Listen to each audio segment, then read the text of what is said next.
Well, hey everybody, and on behalf of Spark CG Society, happy Visual Effects Day, or World Visual Effects Day, actually. I'm super excited today to be sitting here having a conversation with Tim Weber, who is VFX Supervisor, Director, and Chief Creative Officer with Framestore. Hello, Tim. Welcome. Hello. Hi. Happy Visual Effects Day. Yeah, happy Visual Effects Day for sure. I think, you know what, why don't we, before we start talking about the project, why don't we take a look at the trailer for the project itself? Start somewhere calm, moment by moment, and we're in. When did this happen? It was a few hours ago. I'll get you into a memory flow. It's too fragmented. It's a prototype and it's not always pleasant. Just, I saw something.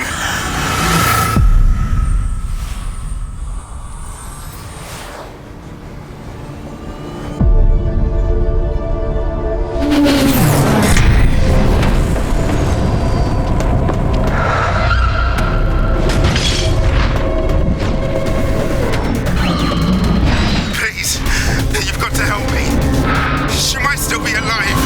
I can't remember.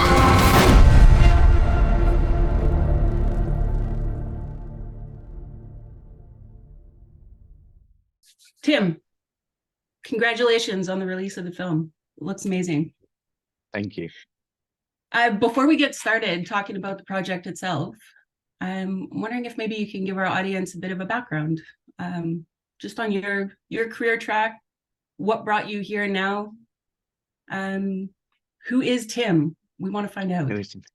Sure. So I've been working in the world of visual effects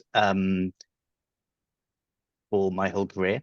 I started as a runner making coffee at Framestore. Actually, I've been with Framestore since I left university, and I've worked my way up and grown within the company as it's grown, and it certainly has grown. It was about 15 people when I started. So I've been doing visual effects for a long time, and you know, digital visual effects. When I started, I was right at the very birth, I suppose, of digital visual effects. We didn't do digital visual effects on any films because the computers were not powerful enough to work on big pictures, you know, film quality at all. But so yeah, I've doing it a while. I started in commercials. I did my first visual effects supervision job on a Gulliver's Travels. It was a mini series for TV with Ted Danson, an early version of Gulliver's Travels. Lots of small people, lots of big people, and then since then I did a lot of visual effects supervision. I've worked on The Dark Knight. I've worked on a little bit on Avatar. I worked on Gravity. And then I've done some second unit directing. I've directed commercials. I've done quite a broad scope of stuff. I've always been interested in pushing things forwards. Everything I've done, I think, has been trying to creatively do something new and different, and often using technology to allow me and you know, the filmmakers I work with to do that. That's awesome. You know, you were saying that you've been with Framestore for a considerable amount of time there. I'm sure that as CCO, you know, Chief Creative Officer, you've had direct involvement in the creation of some of the Framestore technology that you're using, and specifically for Fuse, you know, which is, correct me if I'm wrong, Framestore Unreal Shot Engine. Is that correct? That's right. Yeah. Yes. It stands for Framestore Unreal Shot Engine because it's what enables us to use Unreal, but in a way that has the same workflow. It's the same sort of, you know, pipeline, similar to a traditional visual effects pipeline, which, you know, the traditional visual effects pipeline has been developed over decades, literally, and has taken years and years of building up of tools and workflows and everything. And we've brought all of that to Unreal, because Unreal is an amazing tool in its own right, but it was designed for games. It was not designed for films. And a lot of people have made short films with Unreal, but they tend to be made with a very small team of generalists or lots of generalists working very tightly together. And it's a very different thing if you want to scale it up to be able to make feature films, which is what we wanted to be able to do, feature films and longer material, and, you know, at the very highest quality. And, you know, you need, well, we have 20 different departments at Framestore out, all of whom worked on FLITE, for example, you know, so coordinating all of that for what is potentially hundreds of shots and hundreds of artists. We didn't do hundreds of shots and hundreds of artists on FLITE, but, you know, we wanted to make sure that was possible. So that's what Fuse enables. So it stands for Framestore Unreal Shot Engine, but it's also called Fuse because it is the fusing together of Unreal and real-time techniques and what that brings to the creative process, and the more traditional visual effects pipeline that can work at scale and quality and with, you know, all the complexity of everything up to a big Hollywood film and all of the added challenges that come with those sort of projects. For sure. You were mentioning numbers there a little bit, like hundreds of artists, you know, the technologies. I just want to highlight specifically that this particular project, FLITE, was shot in 5 days. Yes. I also heard a little birdie tell me that you have been part of the development process for the technology that's used to create this project for 8 years, you know, and then we have the runtime of the project itself, which is, you know, around the 20-minute mark, so to speak. It's 15, you know, 15 minutes. Yeah. 15, yeah. Yeah. So it just goes to show, you know, that whole, you know, it takes a village kind of thing, and it takes time, right? But I think you can see the quality in the project itself, which is amazing. Yes. Well, so you bring up a lot of interesting things there. I mean, so, I mean, you say that the concept for what we've done with the technology has taken 8 years. That's based on the fact that a lot of the ideas for how, a lot of the ideas that the technology was aiming to solve started when I worked on Gravity with Alfonso Cuarón, which was actually its 10-year anniversary of its release around about now. And I wanted to push a lot of the potential I saw for changing the creative process of making a movie that was sort of there within Gravity, but using back then fairly old technology. I wanted to bring it up to date and bring the power of real-time technology in some of those workflow processes. This was an opportunity to do that. And some of that is Fuse. There are other aspects of the short film FLITE that take other aspects of what we did on Gravity. For instance, the way we created the digital humans, the sort of hybrid blend of digital human and live action human in it was very much based on what we did on Gravity. But we were able to do it, you know, without a Hollywood budget. We were able to do it in a much more fluid way because of new technology, and part of that is Unreal and part of that is Fuse that makes that possible. And yes, you know, we wanted to build a process that allowed us to use real-time technology at scale. Now, FLITE, the short film itself, is only 15 minutes, but we worked on it as if in a way that would allow us to work on hundreds of shots with hundreds of artists.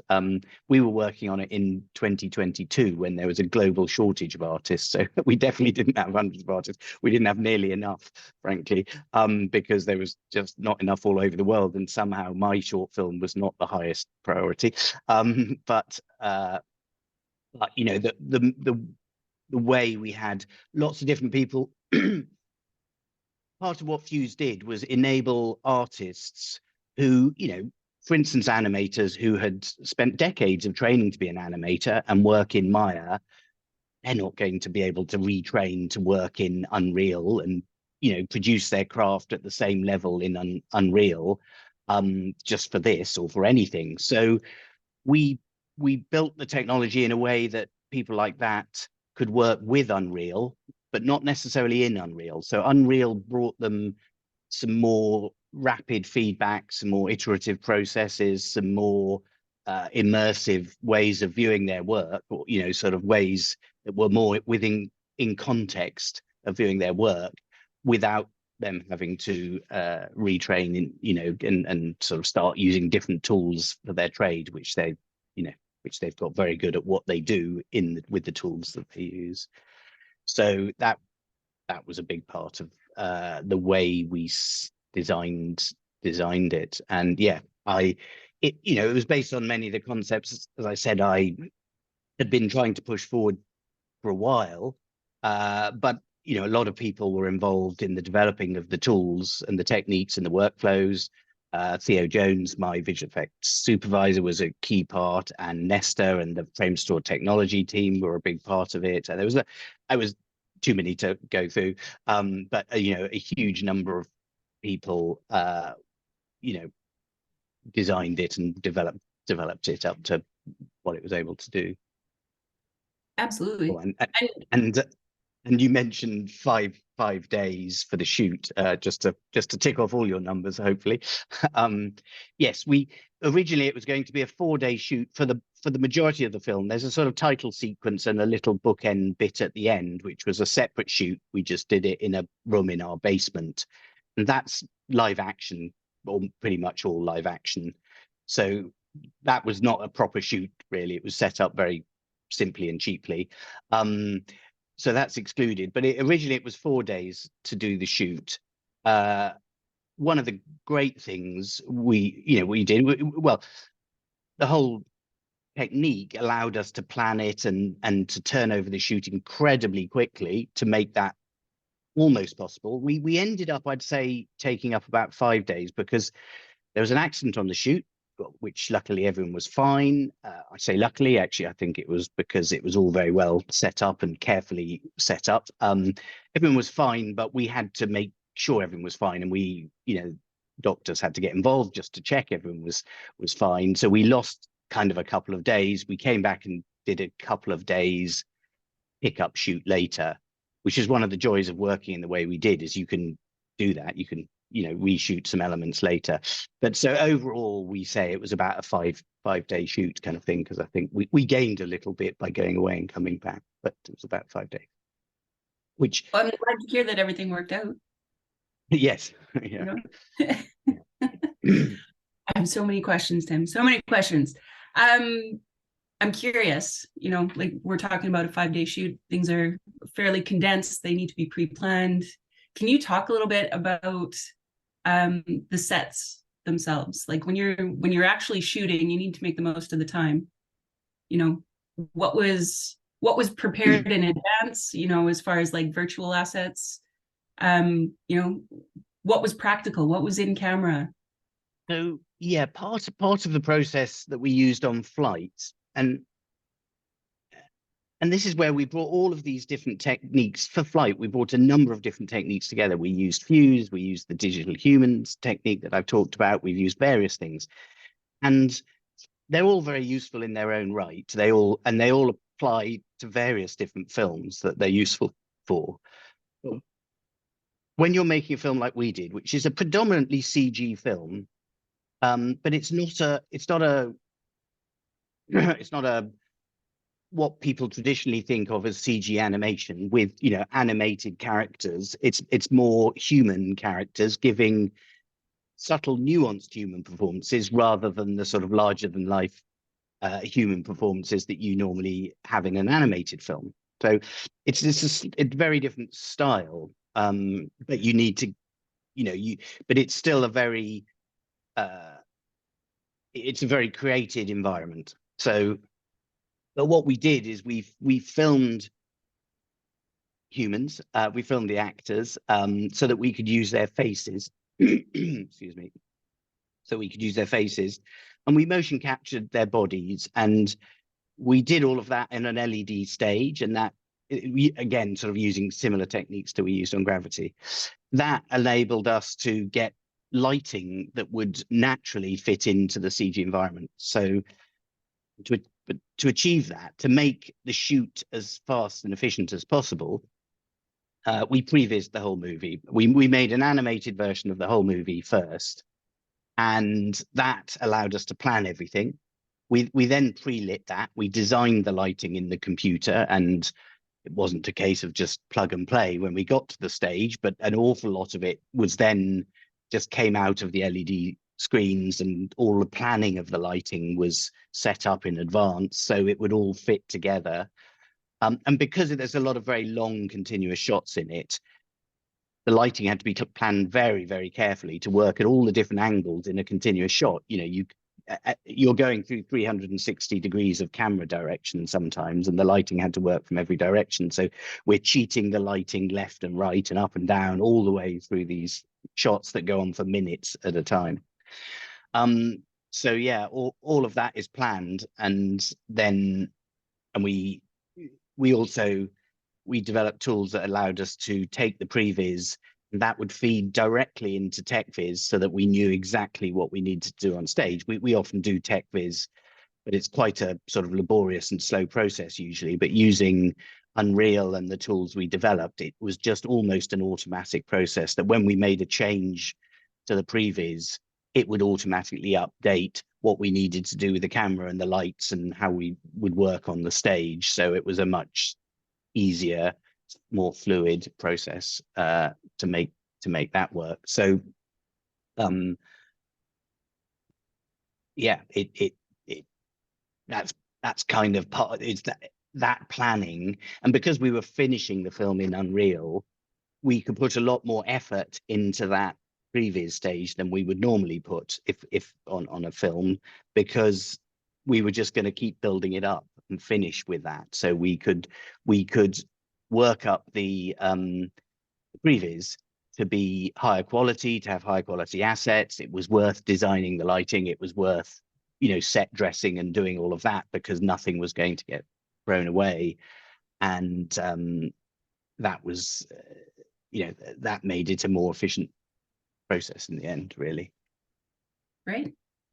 You mentioned, you know, like the design process, the pre-planning process, or, you know, things that are stacked at the beginning of a workflow for a project like this. I'm curious, with, you know, the streamlined use of real-time technologies for this particular project, for FLITE itself, you know, like how did it bring the teams closer together that were working on this project? Well, you know, like you don't have as many gaps, you don't have as many handoff, like things with the use of real time are effectively happening in real time. You can do your changes on the fly. You were talking about lighting, you know, like, yeah, absolutely. Tell me the experience. There are a lot of there's an awful lot of advantages to working with real-time technology, even when you're not using it actually in real time. There's an awful lot of advantages working with real-time technology in the very, very early stages of the process, massively. In the sort of middle to close to the end processes, still very, very useful. The challenges come when you have to create the final pixel in, you know, using real time, you know, they're really, really high quality. And we were still using the old version of Unreal 427, which made it a real challenge to get the quality out at the end.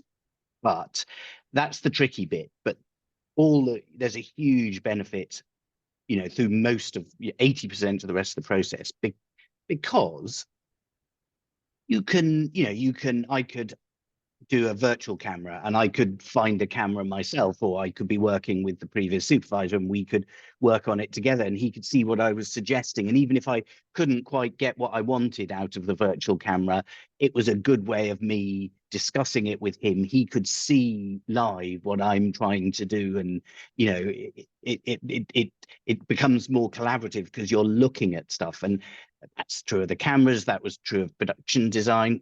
You know, we didn't have a production designer, we couldn't really afford a production designer, so I and the sort of head of the art department of Framestore, who's a concept artist, sort of worked together and with some of the asset team. And you know, because it was real time, I could say, well, let's try moving that building over there, or what happens if we pull the bridge a bit closer, and you know, and we could move stuff around and see it happening. And even though we're not trained and skilled in that area, we were able to to achieve that sort of thing. And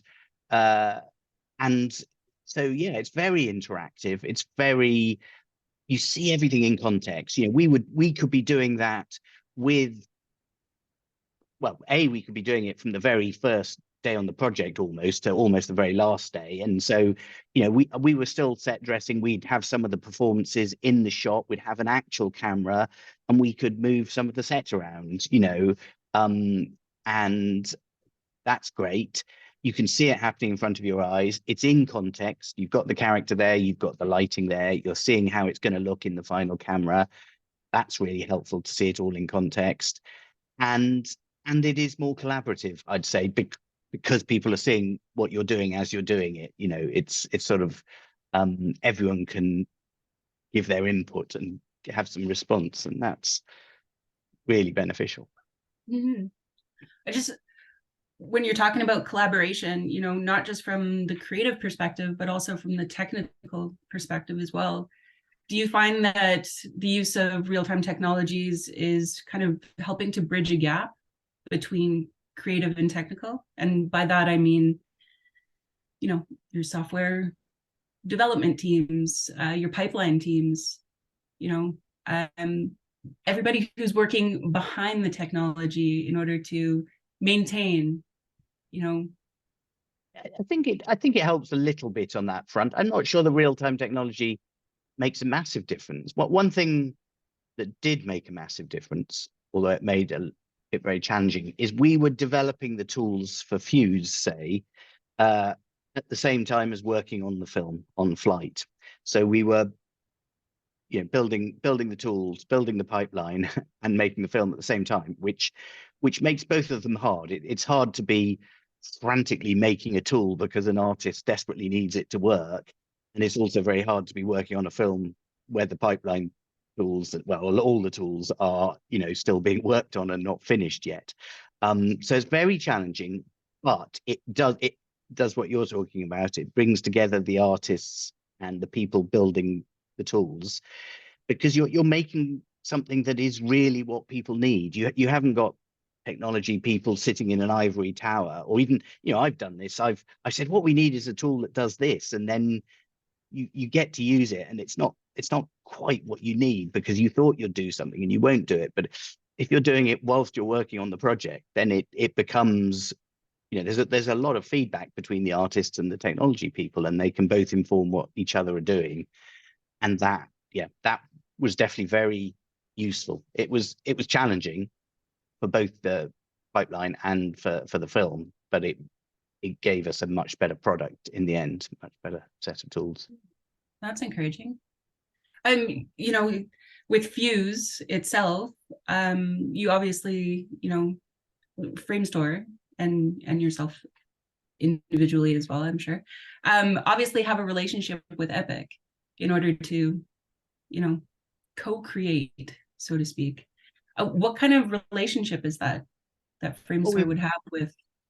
We've had a very good relationship with Epic for a long time, and they've been very, very supportive, and we get a lot out. We work with Unreal in a lot of areas. This is within the area of film, but we also have an immersive department and a sort of a department that works on large screens and various things and rides. So we've worked very close with them for a long time, and they were incredibly supportive on this. And in fact, the film itself is partly funded through a Epic mega grant, which was great. It enabled us to make the film. Without that, we couldn't have made the film. And we did work very closely together. They were very supportive in sharing their time as we were developing the tools, and we worked with them so that they could understand what we were building, why we were building it, so that they could build stuff back into their own tool set. And we gave them some of the code that we developed for it. We gave that back to Epic. So it was a very close relationship that I think benefited both sides a lot, and it was very productive. That's great to hear that it was like a partnership per se. Yeah, it goes back to what you were talking about with collaboration, to bring this whole project together. So it's good to see that it happens at multiple stages. Yeah, Do you mind if we switch gears a little bit and kind of dive into the world building side of FLITE? Because one thing that I did notice, and I'm hoping this isn't a spoiler alert, you know, for anybody who has not yet seen the film, I noticed that there was a first person kind of point of view, you know, throughout the story, kind of first person and a bit of like first person found footage to help with the storytelling aspect of things. What was the creative decision behind taking that kind of approach? So the concept of the story is based on an idea I've had for a long time for a longer story, about a memory investigator who's able to visualize people's memories by sort of taking them down the road of what they were, something they've experienced. And, you know, a computer that could visualize what's in their mind, basically. And it's not necessarily the truth, because what you remember is not necessarily the truth. And, you know, people can try and lie, but it doesn't quite work. Or people just misremember things because you misremember stuff all the time. So this was a bigger story, and it was going to be about the memory investigator. And we made a short film based on that. I wrote the treatment for a short film where it was 3 people's different memories, and they were of the same event, and they were all slightly different. And we were going to make that. And then at the very last minute, and we'd started working on it, it involved the chase sequence that's in the film now. So we'd started working on the chase sequence. And then at that stage, we finally managed to do a budget, because it was quite hard to do a budget when you're doing stuff no one's ever done before, and realized we couldn't afford to do it. And we expected it to be over budget and we'd have to cut it down a bit, but actually it was too far out to do that. So I had to completely rewrite the story at the last minute, and the script writer we'd originally worked with was no longer available, so I essentially had to do it myself. But it's still told through this memory visualization. That aspect of it is a much smaller part than the original idea, but it's told through the memory of this character Jones, who's a window cleaner. And I won't give too much away myself, but it's like a recreation of his memory mostly through his eyes. You know, in real life, you don't absolutely remember everything as POV, you know, so it's not always literally through his eyes. But, you know, a huge amount of it is. And yes, that makes it a lot of first person material. And what I tried to do was sort of use that. Sometimes you have to portray his character. If he is part of the scene, the camera work has to really describe how he's feeling. It has to be nervous at one point and then rushing in at another point, and he's sort of physically hiding at another point. And, you know, it's trying to portray all that with the camera work. And then there are other times in your memory when you're almost forgetting about yourself. If the action is going on somewhere else, there's a moment where there's a little argument between Stevie and Johnny, and he's sort of, you know, forgetting about his own presence, and it becomes, the camera then seamlessly becomes much more cinematic and smooth, and it's less present. And so, you know, to achieve that, it was really, you couldn't achieve that really. I mean, well, you could, but it'd be incredibly challenging to achieve that with traditional filming if you were filming in real people in a real environment. So that was one of the advantages of the virtual environment, you know, the virtual sort of way we were making this film. And the conceit is that virtual, because it's a recreation from his memories, it doesn't have to look absolutely photoreal. You know, we wanted it to look as rich and complex and very, very close to photoreal, but it didn't have to be perfectly photoreal because it was a computer recreation. So that was how it all sort of fitted together. What it did mean is there's a lot of very long continuous shots, and they quite complex shots, you know, because because then, you know, it's actually his POV virtually all the time. Even there are times when you forget it's his POV, but there's one moment where he's watching something on the screen and he kind of gets absorbed by what he's seeing on the screen. And, you know, I showed that by just letting the camera very, very slowly drift into the screen.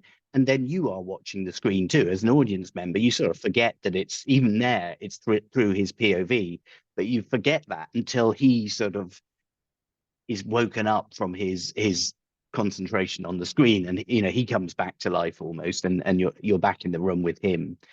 So it's great to be able to finesse and choreograph all of that, and including the, you know, the chase sequence, which is very complicated, 3 minutes long, set on Tower Bridge, 3 minutes long continuous shot, very hard to choreograph, very complicated, but great fun to make that happen.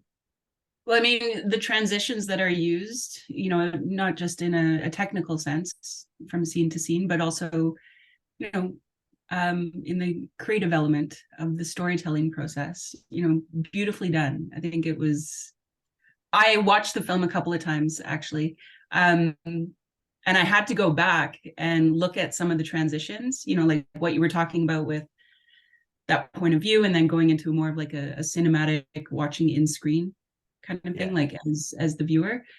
I had to go back because I didn't notice many of the transitions, so to speak. So I had to, you know, well, that's great. And they are to be able to be like, oh, that's what they did. So yeah, it had a really nice flow to it.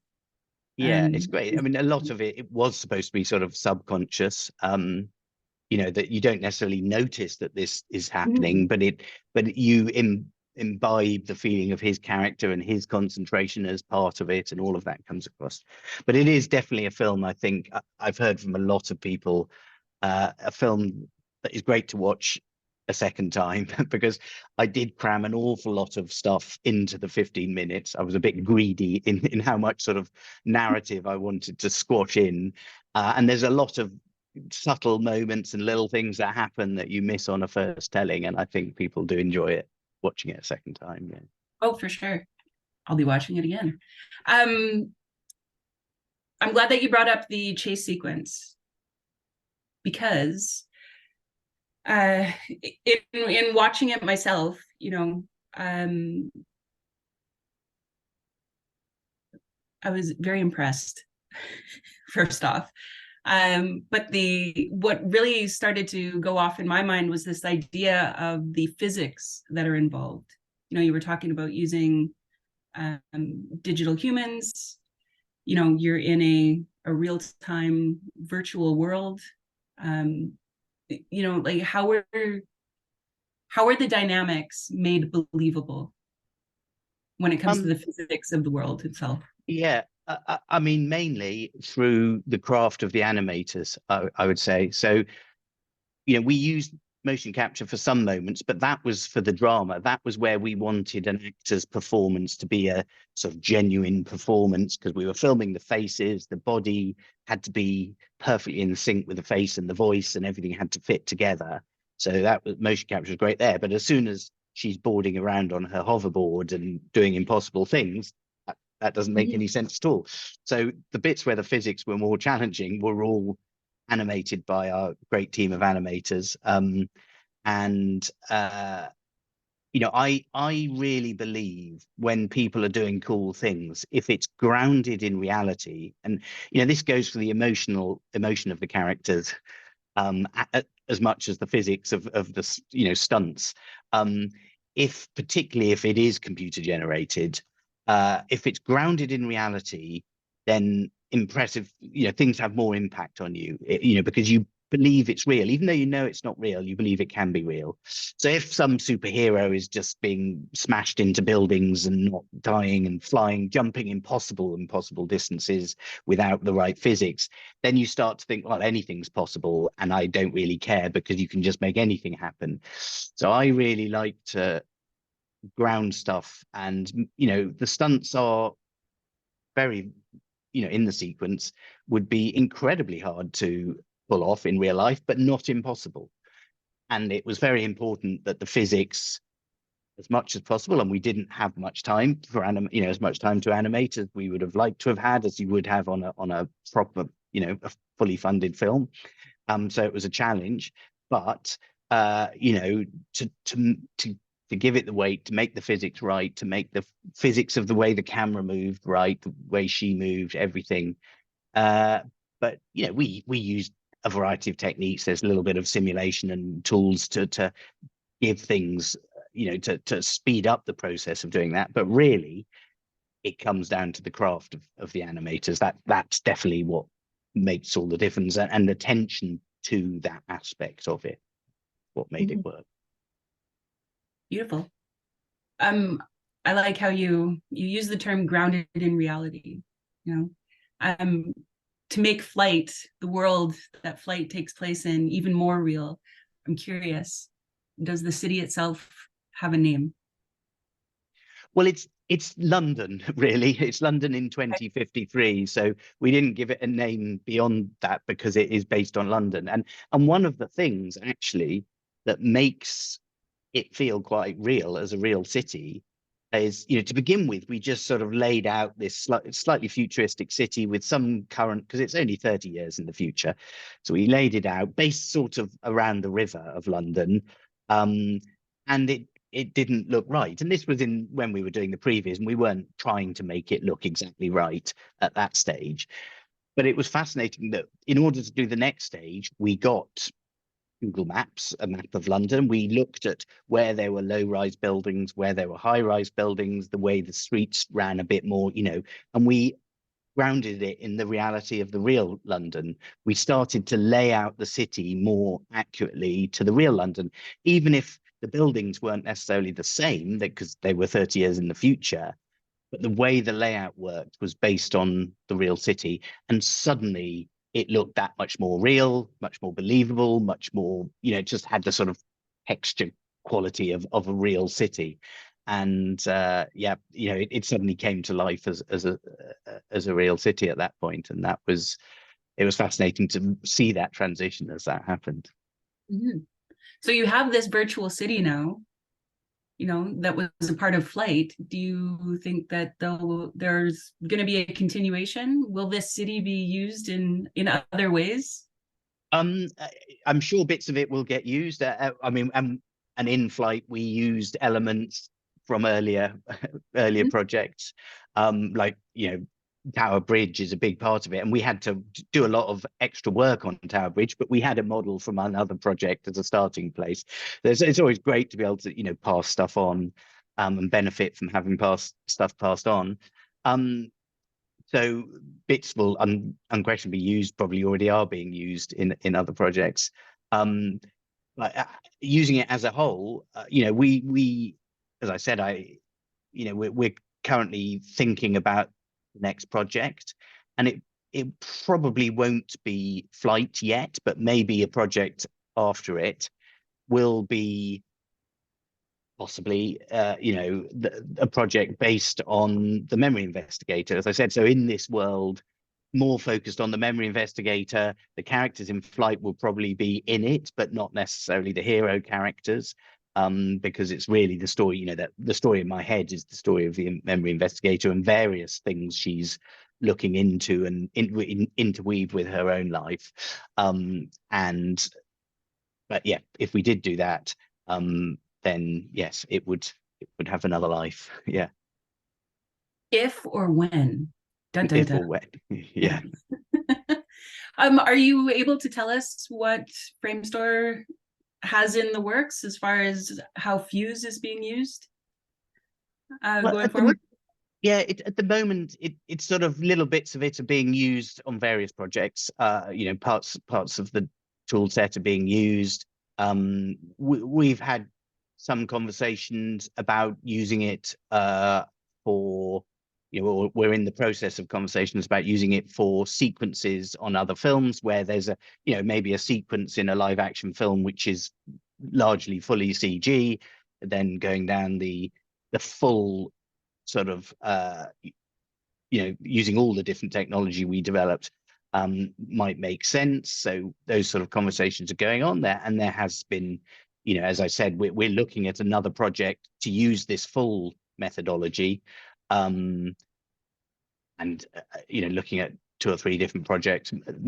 Myself and the producers of FLITE are sort of working on what we might be able to do next, and to make a full-length feature.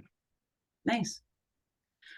For those of our audience who haven't seen FLITE as of yet, where can they find this film? Well, the easiest place is on the Framestore YouTube channel. Okay. It's available there. You can just search for FLITE. We very carefully spelt it FLITE, because there are lots of movies called FLITE spelt normally. So we thought it'd be easier to find if you're searching for it if it's spelt wrongly. It feels like a word that, Stevie, the hero, is from the boarding community, and even though it's the boarding, it's hoverboarding 30 years in the future, it sounds like a skateboarding spelling, if you see what I mean. So that was the other reason we called it FLITE. But yeah, it makes it easier to search for. Yeah, for sure. I actually, I don't know why, but I had looked up the definition of FLITE, the way that it was spelled. Okay. And one of the definitions was to wrangle, or an argument. I don't remember verbatim what it was, or a struggle. I think that's what it was. So okay. I thought that was really interesting. Like, I don't know if that was intentional or not. It sounds like it might not have been, but just, for the whole story itself, it fits really well. It's a good fit. Yeah, no, that wasn't part of why we chose FLITE. We chose FLITE. No, Tim, you're supposed to say, yes, that was totally by design. no, that's great. I love to be able to add that in. I will, from now on, I'll tell people. Nice. Okay. That was part of it. But no, it's called FLITE because she's flying around on her hoverboard, but also she's trying to escape. She's like a bird in a gilded cage at the opening of the film, and she's trying to make her escape. And so, yeah, that's why it's called FLITE. Got it. Well, it's a beautiful film. I could talk to you probably for hours, just going into the finer details on the technology side of things, the production side of things. But we shall save it for another time. So I want to thank you for this conversation. Thank you for sharing the project and some of the behind the scenes with everybody here. And yeah, on behalf of Spark, pleasure to have you, and happy World VFX Day. Thank you very much. And to you, it's been a pleasure to talk about it.